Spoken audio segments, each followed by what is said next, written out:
So yun guys, sobrang daming nga nagtatanong sa akin kung paano ko naalis yung 3M after ko alisin yung rain visor.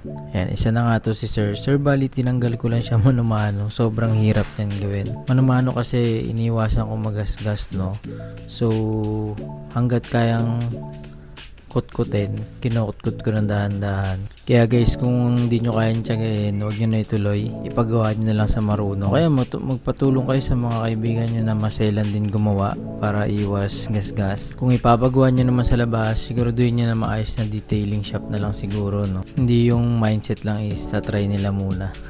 Mahirap yung ganun, magbuti pang kayo na lang din gumawa kahit matagal. So yan, yung ibang tape, sobrang dali lang niya alisin. Kailangan mo lang siya ulit-ulitin. Pero may mga tape na naiiwan na kahit kutkutin mo matigas, yun ginagamitan ko na yun ng sticker remover, pero paulit-ulit, parang mga 3 times each ko siya ginalagyan kasi hindi siya talaga natatanggal kaagad.